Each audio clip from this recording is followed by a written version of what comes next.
Elle nettoyait le sol du hall lorsque le PDG l'entendit parler couramment mandarin, espagnol et français. Ce qui se passa ensuite stupéfia toute l'organisation. La plupart des employés firent à peine attention au personnel d'entretien de Albergue International, non pas par cruauté, mais simplement par routine. Ils arrivèrent après les heures de bureau, poussant des chariots, vidant des poubelles, désinfectant des salles de réunion, se fondant dans l'environnement comme un bruit de fond.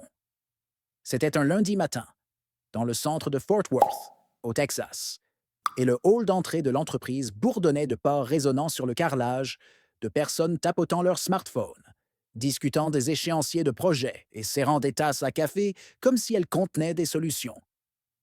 Jonathan Kellerman, le PDG de l'entreprise, était à mi-chemin de son trajet entre le parking et les bureaux de direction du 18e étage, lorsqu'il l'aperçut. Une voix, mais pas n'importe laquelle. Articulée, précise et fluide, dans un dialecte qu'il n'avait pas rencontré depuis son précédent passage à la succursale de Shanghai, le mandarin. Cela le figea complètement. Non pas parce que c'était du mandarin, mais à cause de l'identité de l'interlocuteur. Il regarda autour de lui, supposant qu'un des représentants commerciaux internationaux était arrivé en avance. Puis il la remarqua. Une femme vêtue d'une tenue de concierge bordeaux, ses tresses courtes, attachées en queue de cheval, postée près de l'écran d'information numérique du hall.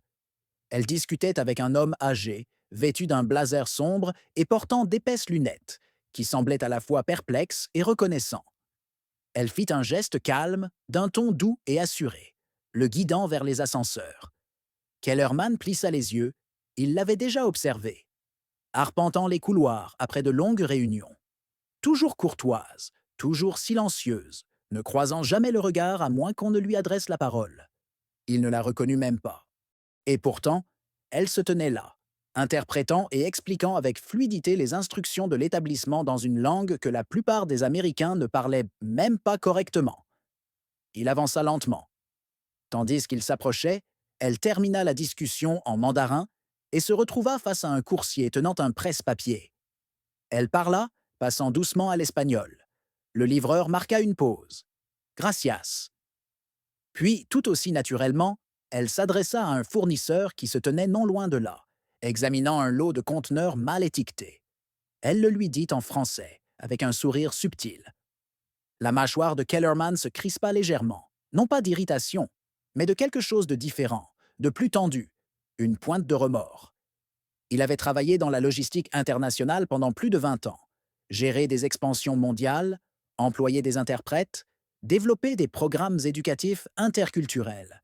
Pourtant, ici, dans son propre établissement, la personne la plus douée en langue qu'il ait rencontrée depuis des mois désinfectait les toilettes 2 niveaux plus bas. Il s'approcha, plus intrigué qu'autoritaire. Excusez-moi. Elle se tourna vers lui, surprise mais posée. Oui, monsieur. Il sourit faiblement. C'était du mandarin, n'est-ce pas? Oui, monsieur. Vous le parlez parfaitement? Oui. Et l'espagnol? Le français? Elle confirma. De plus, le portugais, l'allemand, l'arabe, l'italien, le swahili, et je comprends le latin, même si je n'y pense pas vraiment. Il la fixa du regard. Vous m'informez que vous parlez 9 langues? Oui, monsieur. Il n'y avait aucune vantardise dans ses manières, aucune vanité, juste une honnêteté, directe comme un niveau de menuisier. Il la fixa un instant, essayant de comprendre qu'une gardienne de son établissement, une femme qui nettoyait les sols en silence chaque soir, était une interprète internationale vivante. Quelle est votre identité? Demanda-t-il finalement. Denise Atwater. Mademoiselle Atwater, avez-vous quelques instants de libre? Son sourcil se haussa légèrement. En ce moment? Oui, j'aimerais vous parler dans mon espace de travail. Il remarqua son hésitation. Pas vraiment de la peur, juste cette réaction instinctive que l'on développe lorsqu'on s'habitue à être ignoré ou sous-estimé. Elle acquiesça peu à peu. Très bien. Il actionna la commande de l'ascenseur, laissant l'entrée ouverte pendant qu'elle entrait. Dans l'ascenseur, le silence s'installa momentanément. Je travaille ici depuis 13 ans, dit-elle soudain tandis qu'il montait au niveau exécutif. Il lui fit face. Je n'aurais jamais imaginé être accueilli plus haut. Il lui adressa un petit sourire réservé. Vous seriez peut-être étonné de la rapidité avec laquelle les choses peuvent changer, même s'il n'imaginait pas à quel point tout allait basculer, ni pour elle, ni pour lui. L'ascenseur sonna. Denise sortit la première, ses pas silencieux sur le parquet ciré du couloir exécutif. Ça sentait les agrumes et le cuir. La richesse, si l'on devait lui attribuer un parfum. La secrétaire de Kellerman leva les yeux, surprise de voir Denise à ses côtés. Il ne s'expliqua pas, se contentant de hocher la tête pour lui signifier la permission de passer. Une fois dans l'espace de travail vitré, il indiqua une chaise en face de son bureau. « Veuillez vous asseoir. » Elle s'assit prudemment, les mains jointes sur ses genoux, parcourant lentement la pièce du regard. Elle n'était pas impressionnée, juste attentive. Une grande carte du monde était affichée derrière lui, chaque nation étant marquée par des punaises de couleur. Sur la table d'appoint, un service de tasse à expresso, une photo de ses 2 filles et un certificat poussiéreux d'un salon professionnel à Bruxelles. Kellerman se plaça en face d'elle, légèrement penché en avant. « Alors, Denise, je vais être direct. Je ne m'attendais pas à cette discussion aujourd'hui. » Elle lui fit un bref signe de tête, le regard posé, l'air neutre. « Mais je viens de vous voir parler 3 langues, comme si vous manipuliez des interrupteurs, et j'ai besoin de comprendre comment quelqu'un comme vous se retrouve à travailler ici pour nettoyer des surfaces. » Elle resta un instant sans répondre. Son regard se porta vers la fenêtre, puis se reporta sur lui. « Vous avez le temps pour la vérité? Je ne vous aurais pas demandé autrement. » Elle expira. « Très bien, alors. » Elle se frotta les paumes comme pour préparer ses mots. « Je suis né à Toledo, dans l'Ohio, enfant unique. Mon père était installateur de canalisation, ma mère aide-soignante. Il n'avait que pas grand-chose, mais il travaillait avec assiduité. Il promouvait l'éducation comme si c'était une foi. J'ai reçu une bourse complète pour Kent State. J'ai étudié la linguistique, j'étais en partie en master lorsque ma mère est tombée malade. Elle a arrêté. Je suis rentré à la maison pour m'occuper d'elle. Puis mon père est décédé d'un AVC 6 mois plus tard. Tout s'est effondré après ça. » Elle pencha légèrement la tête comme si elle repassait ses souvenirs avant de les exprimer. « J'avais un enfant, pas d'argent, pas de partenaire à mes côtés. Alors, j'ai travaillé comme je pouvais. Supermarché, maison de retraite, intérim. Finalement, un agent d'entretien m'a proposé des horaires de soir. Cela m'a permis d'aller chercher ma fille à l'école et de payer la facture d'électricité. C'est comme ça que je suis arrivé ici. » Kellerman l'observait, sans cligner des yeux, juste à l'écoute. Mais les langues, je n'ai pas cessé d'en apprendre. Je me suis procuré des manuels, écouté des enregistrements, lu des publications en 5 langues différentes, juste pour rester alerte. C'est mon métier. C'est la seule activité qui me donne le sentiment d'avoir encore de la valeur. Sa voix était ferme. Ni pratiquée, ni fleurie, juste simple.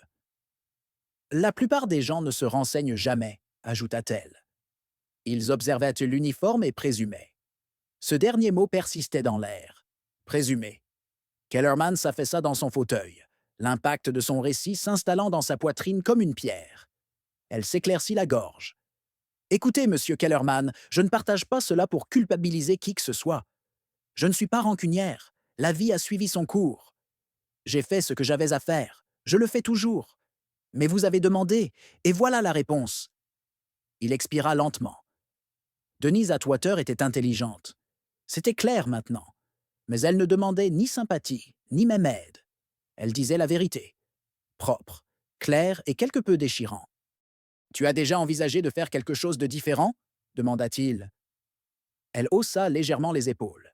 « Parfois, mais difficile d'avoir des aspirations quand on est en retard de loyer. » Le silence revint, mais il était différent, plus pesant, chargé de non-dits mais puissant.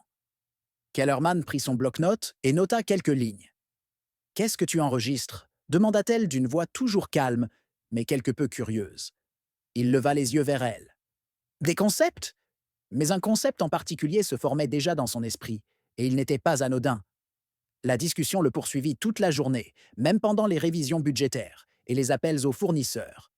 Les pensées de Jonathan Kellerman revenaient sans cesse à ce matin-là. À Denise Atwater, sa voix posée et la manière calme dont elle avait mentionné 9 langues, comme si elles étaient insignifiantes. Cette aisance ne s'était pas imposée par hasard. Elle avait nécessité des années de discipline, de curiosité et de dévouement.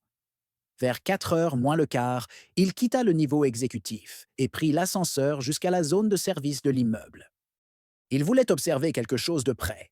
En bas, l'atmosphère était plus chaleureuse. Les murs étaient blancs cassés, marqués par les chariots et les bottes.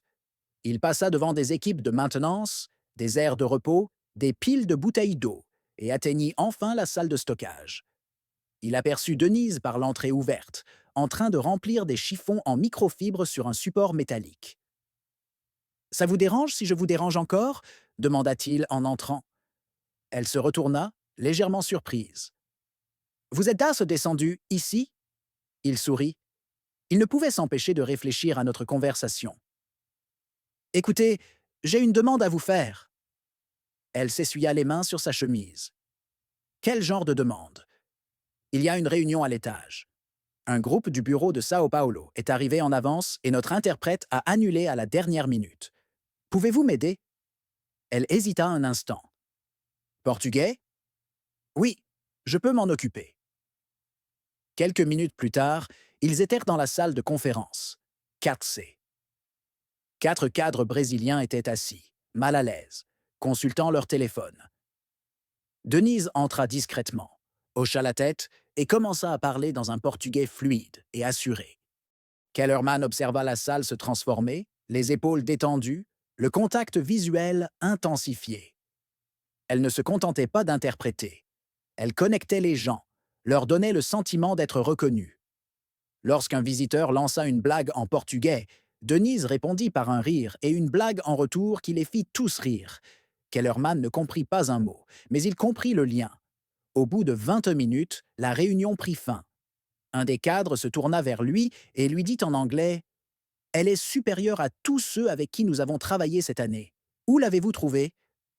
Kellerman regarda Denise, qui ramassait déjà des gobelets vides sur un plateau. « Juste ici, dit-il. » De retour dans le couloir, il la rejoignit. « Avez-vous déjà fait de l'interprétation professionnelle ?» Elle secoua la tête. « Juste aider les gens dans les hôpitaux, les administrations, ce genre de situation. Pas de certification, pas de temps pour l'éducation. Ma fille avait plus besoin de moi. » Kellerman hocha la tête. « Et où est-elle maintenant? Elle a 26 ans. Est infirmière à Tempe. Paye elle-même ses études. Têtue comme sa mère. » Ils sourient tous les deux, et pendant un instant, ils ne se sentent plus comme un PDG et une femme de ménage. Juste deux personnes discutant de la vie. Ils retournent à la zone de service où Denise pointait. Elle avait encore 2 étages B à nettoyer avant le changement d'équipe. Mais avant de partir, elle dit quelque chose qui lui restera gravé dans la mémoire. « Je n'ai rien fait d'exceptionnel aujourd'hui. » Il la regarde, les sourcils levés. « Ce n'est pas ce que j'ai perçu. » Elle lui adresse un petit sourire et s'éloigne. Ce soir-là, Kellerman reste assis dans sa voiture un long moment avant de rentrer chez lui. Il pense à tout. La pression pour développer l'entreprise, les réunions avec les investisseurs, les discussions interminables sur la diversité et les talents inexploités. Pendant tout ce temps, ils ont cherché à l'extérieur, recruté à l'international, recherché de nouveaux talents. Mais parfois, le trésor est déjà à portée de main. Et une fois qu'on s'en rend compte, la vraie question devient « Qu'est-ce qu'on va faire ?» Le lendemain matin, le badge de Denise sonna à la mauvaise heure. Elle venait de terminer de nettoyer le hall Est lorsque son superviseur, Ron, lui tapota l'épaule d'un air pas vraiment agacé, mais anormal non plus. « Dis donc, Denise, Monsieur Kellerman a demandé à te revoir. » Elle cligna des yeux. « Ai-je fait quelque chose de mal ?» Ron secoua la tête. « Il ne précisa pas, il me dit juste de te faire monter. » Elle s'essuya les mains avec une serviette et reprit le même itinéraire que la veille. Sauf que cette fois, tout le monde dans l'immeuble sembla la remarquer. Les gens qu'elle croisa levèrent les yeux. Certains chuchotèrent. L'une des réceptionnistes lui adressa même un sourire poli, comme si elle savait quelque chose que Denise ignorait. Lorsqu'elle entra dans la suite exécutive, Kellerman se tenait près de la fenêtre, sirotant un café noir en contemplant l'horizon. « Entrez », dit-il sans se retourner. Elle resta silencieuse près de la porte jusqu'à ce qu'il la regarde. « J'ai réfléchi », dit-il en posant sa tasse sur un sous-verre, « à propos du gaspillage de talent. Combien de personnes n'ont jamais d'opportunité? Non pas par manque de compétences, mais parce que personne n'y regarde à deux fois. Denise ne dit rien. Elle se méfiait des compliments faciles. Elle avait vu trop de gens parler longuement et agir peu. Je veux créer un nouveau poste, poursuivit-il. Un poste qui n'existait pas auparavant, dont cette entreprise a désespérément besoin, même si nous ne le savions pas. Elle fronça les sourcils. Pourquoi faire? Agent de liaison culturelle pour les affaires internationales? Quelqu'un qui parle les langues, lit entre les lignes, gère les visiteurs, les fournisseurs, les documents, tous les points de contact internationaux que nous avons constamment du mal à gérer. Sa bouche s'ouvrit, mais aucun son n'en sortit. Vous êtes qualifié, probablement plus que la plupart des membres de notre équipe de direction, honnêtement. Et vous avez déjà démontré que vous pouvez gérer cela avec grâce, patience et intelligence. Elle le fixa du regard, les yeux légèrement plissés. C'est réel? On ne peut pas faire plus réel. Je n'ai pas de diplôme universitaire. Vous avez quelque chose de supérieur. Expérience vécue, engagement et maîtrise de 9 langues. Tu crois que je me soucie d'un bout de papier? Elle changea de position, toujours incertaine. Pourquoi moi? Il la regarda droit dans les yeux. Parce que je t'ai vu résoudre 3 problèmes en 3 langues avant 9 heures du matin hier, et parce que j'en ai assez de croiser des gens comme toi. Des gens qui font 2 fois plus de travail pour 2 fois moins de reconnaissance. Denise croisa les bras. Tu sais ce que les gens vont dire. Je m'en fiche. Elle le fixa un long moment, puis laissa échapper un long soupir. Je n'ai jamais eu de travail de bureau, dit-elle. Jamais eu de... Tu apprendras vite. Je n'ai pas de garde-robe pour ce genre de choses. Je vais demander au RH de m'envoyer une allocation vestimentaire. Elle eut un petit rire sec. Tu as pensé à tout, hein? J'essaie. Un long silence s'écoula entre eux. Puis Denise demanda doucement. Et mon service en bas? Qui me remplace? Kellerman sourit. On trouvera quelqu'un, mais personne ne peut te remplacer. Pendant longtemps, aucun d'eux ne parla. Elle baissa les yeux sur ses mains, puis le regarda de nouveau. Tu es sûr que ce n'est pas une faveur? Il secoua la tête. C'est une reconnaissance bien méritée. Elle se mordit la lèvre, les yeux brillants, mais essuya ses larmes avant qu'elles ne coulent. Bon, alors, dit-elle d'une voix ferme. Voyons voir ce que je peux faire. Il lui tendit la main. Elle la serra. Ce n'était pas une simple poignée de main. C'était l'histoire en train d'être réécrite. Mais aucun d'eux ne s'attendait à la réaction des autres personnes présentes dans l'immeuble. Mercredi, la nouvelle avait fait le tour du monde. Denise Atwater, la concierge de l'équipe de nuit, avait été promue à un poste de direction. Personne ne connaissait toute l'histoire, seulement des murmures, qu'elle parlait plusieurs langues, que le PDG lui-même l'avait choisie, qu'elle avait peut-être un passé secret, peut-être un emploi au gouvernement, peut-être même une expérience sous couverture. Les rumeurs circulaient de bureau en salle de conférence. Certains étaient curieux, d'autres souriaient, disaient « Tant mieux pour elle ». Mais tout le monde n'applaudissait pas. Dans la salle des employés, 2 assistantes marketing se penchaient sur leur salade. « Je dis ça comme ça », murmura l'une d'elles. « J'ai un master en commerce international et j'attends une promotion depuis 2 ans. » La semaine dernière, une dame nettoyait des urinoirs. Son amie haussa les épaules. « Peut-être qu'elle sait quelque chose que nous ignorons. » Oh, s'il vous plaît, c'est Kellerman qui essaie de paraître progressiste. Cochez une case. Cette même énergie se répandait dans les salles de réunion et les messages Slack. Un ressentiment discret, mêlé de confusion. Les gens n'étaient même pas habitués à des ascensions venant d'ailleurs que par les échelons habituels. Denise le sentit dès qu'elle entra dans son nouveau bureau au 12e étage. C'était modeste, juste un bureau, une plante et un ordinateur qu'elle n'avait pas encore touché. Mais pour elle, c'était comme sur une autre planète. Une fois l'intégration terminée par les RH, elle demanda si elle pouvait garder l'uniforme de nuit. Pas pour le porter, juste pour se souvenir. Cet après-midi-là, elle rencontra Victor, responsable des opérations internationales. Il entra avec un presse-papier et les yeux plissés. Il ne lui serra pas la main, ne s'assit pas. « Alors, vous êtes la nouvelle agente de liaison, » dit-il, comme une plaisanterie polie. Denise leva les yeux. « C'est ce qu'on m'a dit. Vous avez de l'expérience en entreprise. » Elle sourit. Seulement de l'extérieur. Il ne rit pas. J'ai des rapports d'Italie, des contrats de nos partenaires de Dubaï et un dossier complet avec un fournisseur à Sao Paulo. Vous pensez pouvoir gérer ça? Elle se leva. J'aurais besoin de quelques heures pour les examiner. Mais oui. Victor laissa tomber le dossier sur son bureau et sortit. Plus tard dans la soirée, Kellerman passa à son bureau. Comment s'est passée la première journée? Elle expira et se laissa aller au fond de sa chaise. J'ai connu pire. Il sourit. Victor vous fait passer un sale quart d'heure? Il ne me fait pas peur. Je m'en doutais. Elle marqua une pause, puis ajouta: Mais puis-je vous demander quelque chose? N'importe quoi. Pourquoi maintenant? Pourquoi moi? Vous auriez pu me donner une prime et continuer votre chemin. Il s'appuya contre l'encadrement de la porte. Parce que je me reconnaissais en vous. Elle haussa un sourcil. Tu étais concierge? Non, mais j'ai été souvent négligé. Je venais de rien. Mon père réparait des voitures dans une ville que personne ne visite. J'ai eu 3 boulots pendant mes études. Les gens pensaient que je n'avais pas ma place dans ce genre de pièce. Denise hocha lentement la tête. Maintenant, c'est toi qui décides qui entre. Il acquiesça en retour. Exactement. Il y eut un moment de silence avant que Denise ne baisse les yeux sur le dossier sur son bureau. Pour être honnête, je suis nerveuse. Tant mieux. Ça veut dire que tu t'en soucies.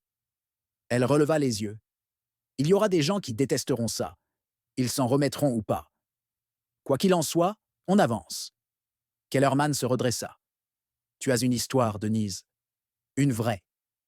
Et maintenant, tu as une tribune. Puis il se tourna pour partir. Alors que la porte claquait derrière lui, Denise parcourut son bureau du regard. Elle se souvint des années où elle avait pleuré dans les toilettes pendant les pauses déjeuner, des soirs où elle rentrait avec les pieds endoloris et à peine assez d'énergie pour réchauffer une soupe, des anniversaires qu'elle avait manqués, des promotions qu'elle voyait passer à des gens qui ne lui disaient même pas bonjour. Elle ouvrit le tiroir de son bureau et y plaça le vieux badge de concierge. Ne pas oublier, se rappeler exactement ce qu'il avait fallu pour en arriver là. Mais cette histoire n'était plus seulement la sienne, et les projecteurs allaient devenir beaucoup plus braqués. À la fin de la semaine, la plaque signalétique de Denise était accrochée devant son bureau. Lettre noire sur acier brossé. Denise Atwater. Liaison culturelle. Affaires internationales. L'inscription paraissait officielle, nette, permanente. Cette fois, la nouvelle était passée officiellement. Le courriel adressé à l'ensemble de l'entreprise est arrivé dans les boîtes de réception vendredi matin, envoyé par Kellerman lui-même. Il était court, clair et percutant. Il expliquait son rôle, son parcours et surtout sa valeur. Il ne le présentait pas comme une charité ou un geste de complaisance. Il affirmait clairement qu'elle était la personne idéale pour ce poste. Point final. Mais cela n'arrêtait pas le bruit. Certains managers grommelaient entre eux. D'autres s'adoucissaient en la voyant à l'œuvre. Elle gérait les conversations avec les clients étrangers mieux que le logiciel. Elle corrigeait les erreurs de traduction dans d'anciens contrats qui leur avaient coûté de l'argent pendant des années. Et elle ne se laissait jamais impressionner. Elle travaillait simplement discrètement, avec aisance, mieux que quiconque ne l'aurait imaginé. Lundi, Denise fut invitée à participer à une réunion avec une délégation marocaine. L'expansion de l'entreprise en Afrique du Nord était bloquée depuis des mois par des problèmes de communication et de méfiance. Elle entra dans la pièce, vêtue d'un blazer beige clair, s'assit à la table et se présenta dans un arabe marocain courant. La pièce changea. On le sentait, le changement. Les gens se penchèrent, ils écoutèrent. Parce que quand on parle votre langue, on n'entend pas que des mots. On entend du respect. Après la réunion, l'un des associés marocains s'approcha d'elle en privé. Il se toucha doucement la poitrine, signe traditionnel de gratitude. « Personne n'a jamais fait ça pour nous, dit-il. Pas dans notre langue. Pas comme ça. » Denise hocha la tête. « Vous comptez. » C'est tout. En milieu de semaine, Kellerman prit une autre mesure. Il renomma la principale salle de formation de l'entreprise où tous les nouveaux embauchés se réunissaient pour l'orientation et où les cadres intermédiaires organisaient des ateliers. La plaque devant la porte fut retirée. À sa place, la salle Atwater. Pas de grande annonce, pas de fête, Juste une pancarte discrète et un service qui comptait plus que des fleurs ou un gâteau.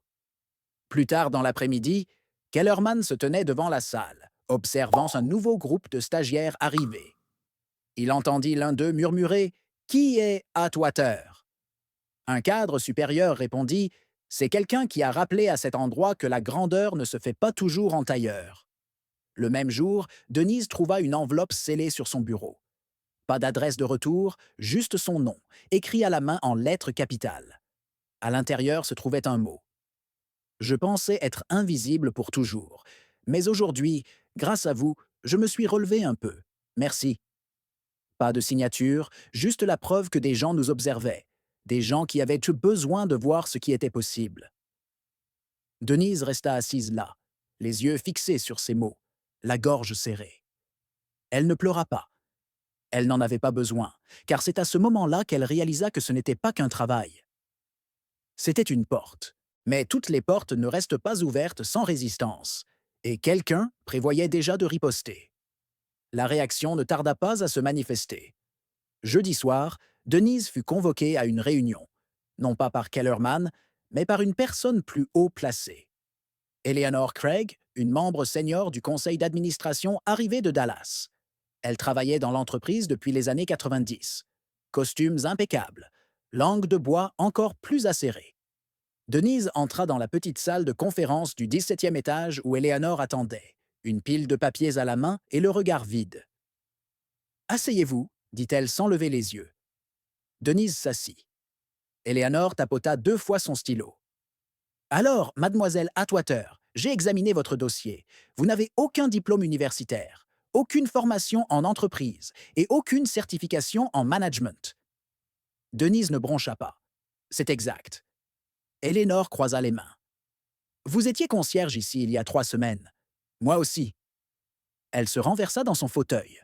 « Aidez-moi à comprendre comment quelqu'un avec votre expérience gère aujourd'hui des affaires internationales de haut niveau. » Denise soutint son regard. « Parce que je parle les langues. Je comprends les cultures. J'ai déjà conclu 2 contrats avec des fournisseurs et rattrapé un retard de 3 mois dans notre contrat au Maroc. J'ai aussi contribué à obtenir un accord verbal avec nos partenaires brésiliens, que le service juridique finalisera la semaine prochaine. » Eleanor pinça les lèvres. « Vous pensez que cette entreprise devrait être gérée à l'instinct et au charme ?» Denise sourit légèrement. « Non, madame. Je pense qu'elle devrait être gérée par les résultats. » Eleanor cligna des yeux. C'était la première fois que Denise la voyait hésiter. « Je n'ai pas besoin d'être appréciée, » ajouta Denise. « Mais j'ai besoin d'être utile, et je le suis. » Eleanor se leva et referma lentement le dossier. « Vous êtes un pari risqué. J'y suis habituée, » dit Denise doucement. « Toute ma vie n'a été qu'une. » À la fin de la réunion, Denise ne retourna pas immédiatement à son bureau. Elle sortit du bâtiment et s'assit sur un banc de l'autre côté de la rue, contemplant la tour de verre dans laquelle elle travaillait désormais. Le même jour, une note manuscrite apparut sur le tableau blanc devant son bureau. « On vous voit. » Pas de nom, juste 3 mots qui signifiaient tout. Dans les semaines qui suivirent, quelque chose d'étrange se produisit. On commença à la consulter, non seulement pour des traductions, mais aussi pour des conseils, des orientations, de la confiance. Elle devint la personne vers laquelle on se tournait avant de présenter une idée. Elle s'asseyait avec les stagiaires et leur donnait des conseils avant les grandes présentations, et elle ne parlait jamais avec condescendance. L'un des stagiaires, un jeune Vietnamien timide nommé Bao, lui demanda « Comment as-tu appris toutes ces langues ?» Elle sourit. « Un mot à la fois, comme toi. » Denise ne faisait pas que son travail, elle changeait la culture. Un après-midi, Kellerman la rejoignit pour un café dans la salle de pause. « J'ai entendu de bonnes choses, » dit-il. Elle but une gorgée de sa tasse. « J'ai essayé d'ignorer les mauvaises.